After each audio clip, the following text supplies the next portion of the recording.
إن الحمد لله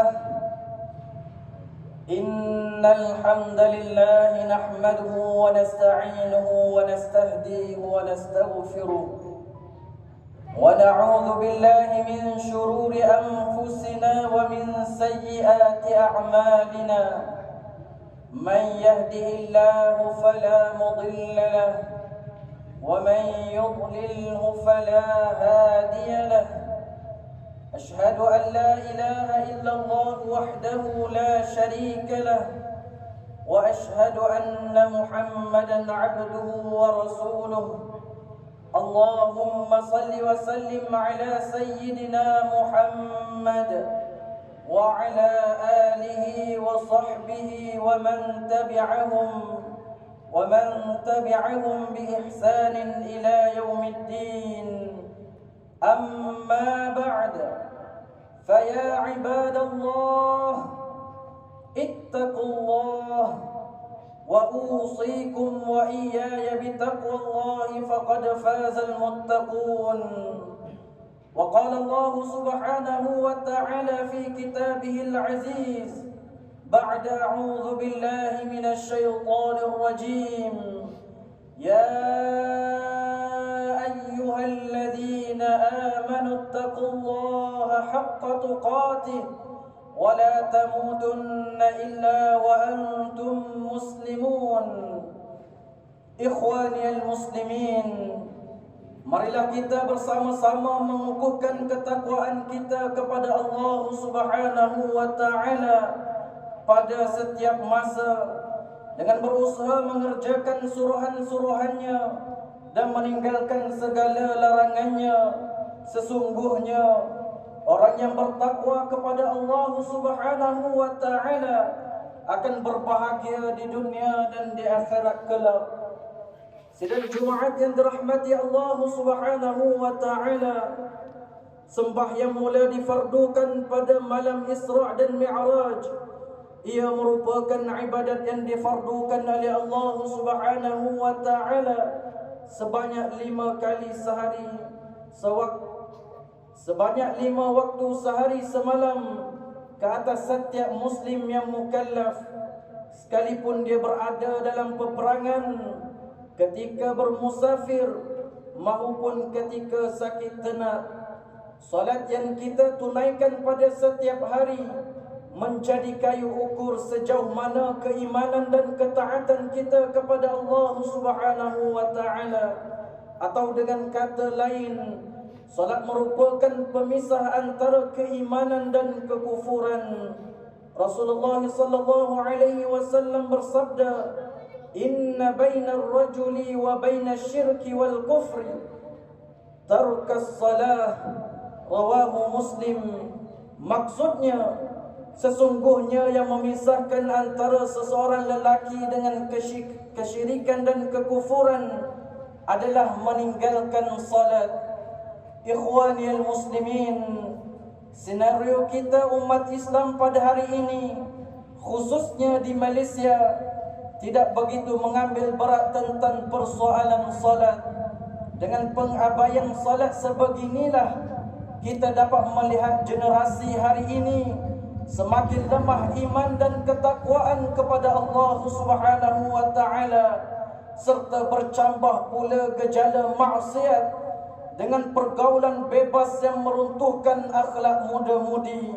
Sebagai contoh, ada di kalangan mereka yang tanpa segan silu melakukan perkara-perkara yang tidak senonoh di khalayak ramai, seperti berpegangan tangan, bercium dan berpelukan seumpama pasangan suami isteri.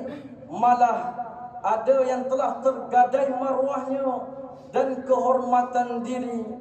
Salat sebenarnya perisai atau benteng bagi umat Islam untuk mengatasi perkara-perkara buruk yang disebutkan tadi. Cuba dengarkan firman Allah Subhanahu wa taala di dalam suratul Ankabut ayat 45 ini. A'udzu billahi minasy syaithanir rajim. Wa aqimus shalah innas salata tanha 'anil fahsya'i wal munkar Artinya, dan dirikanlah sembahyang dengan tekun. Sesungguhnya sembahyang itu mencegah dari perbuatan yang keji dan mungkar.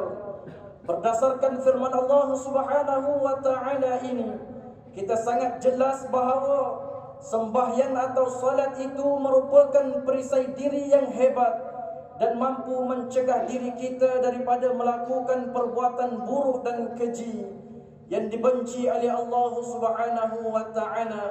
Sekiranya kita semua mendirikan salat dengan betul, maka sudah tentu kadar jenayah dalam negeri dan negara kita akan berkurangan dan tidak mungkin lagi kedengaran kes-kes maksiat dan jenayah yang dibimbang-bimbangkan. Sidang Jumaat yang diberkati oleh Allah Subhanahu wa taala, salat yang betul dan berkualiti mempunyai dua kesan yang besar dalam kehidupan seseorang mukmin. Kesan yang pertama ialah salat akan mampu menghalang daripada melakukan dosa maksiat, dan kesan yang kedua, salat itu akan membantu dalam menyelesaikan segala masalah kehidupan. Alangkah bahagianya jika kita mampu mengusahakan salat yang berkualiti. Selain mendapat redha ilahi, ia menjadi perisai diri. Marilah kita tingkatkan kualiti salat dengan beberapa langkah efektif yang boleh dilakukan oleh semua. Yang pertama, pelajarilah ilmu mengenai salat secara teori dan praktikal, agar kita benar-benar memahami perintah Allah Subhanahu wa taala ini dan menyedari kedudukan dan kepentingannya dalam kehidupan seharian. Yang kedua, rancanglah dan lakukanlah persediaan awal untuk melaksanakan ibadat salat secara bersungguh-sungguh setiap kali sebelum masuknya waktu salat. Salat dalam keadaan gopoh gapah pasti berbeza dengan salat yang tenang. Ketiga, berusahalah menghadirkan rasa khusyuk dalam hati dan pada anggota badan seiring dengan bacaan dan zikir yang dilafazkan.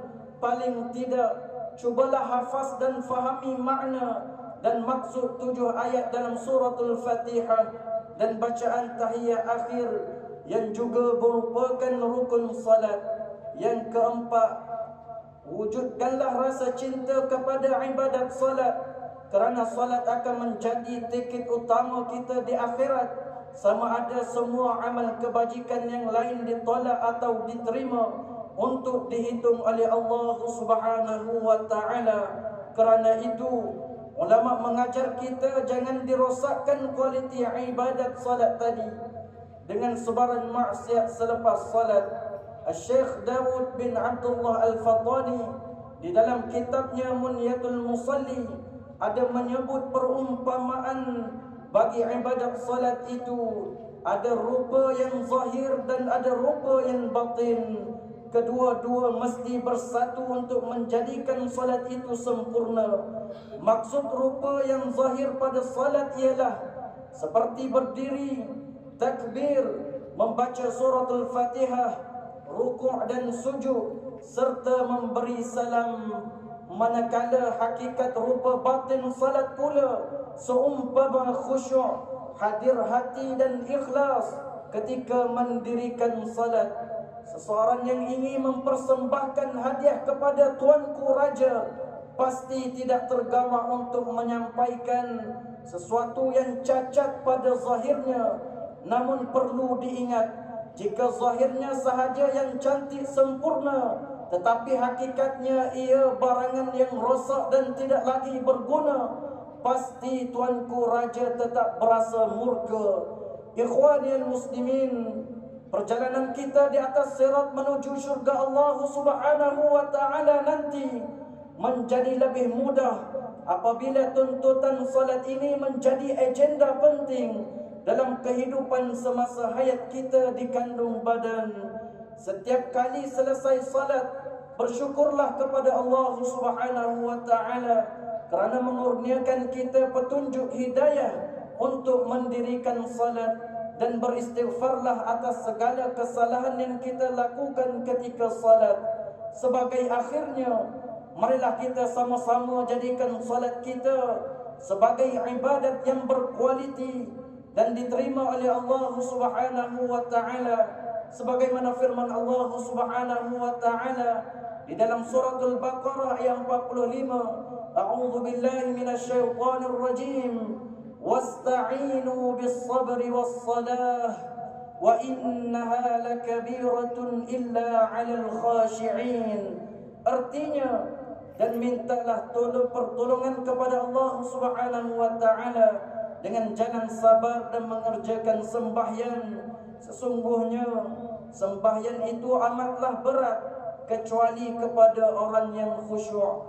Ikhwanil muslimin, marilah kita berdoa kepada Allah Subhanahu wa taala agar mengangkat wabak yang sedang melanda negeri dan negara kita ini. Perbanyakkanlah melakukan amal saleh dan menghindari kemurkaan Allah Subhanahu wa taala. Perlu diingatkan bahawa mengambil rasuah dan salah guna kuasa, mengambil bahan-bahan yang memabukkan dan salah guna dadah adalah perbuatan yang haram dan hina serta buruk akibatnya di dunia dan di akhirat kelak. Saya juga ingin mengambil kesempatan untuk mengajak sidang Jumaat dan umat Islam agar lebih cakna kepada sesama Islam, terutamanya kepada golongan yang memerlukan, dengan menyalurkan sumbangan sama ada zakat, sedekah dan wakaf, khususnya melalui Majlis Agama Islam Kelantan selaku badan yang dipertanggungjawabkan untuk memungut dan mengagihkan zakat dan sedekah di negeri Kelantan. Di dalam masa yang sama, bantulah pihak majlis dengan menyalurkan maklumat golongan yang memerlukan sekiranya diketahui, agar mereka yang kurang bernasib baik akan mendapat pembelaan yang sewajarnya. Barakallahu li wa lakum fil Qur'anil azim wa nafa'ani wa iyyakum bima fihi minal ayati wal dzikril hakim wa taqabbala minni wa minkum tilawatah innahu huwas sami'ul 'alim.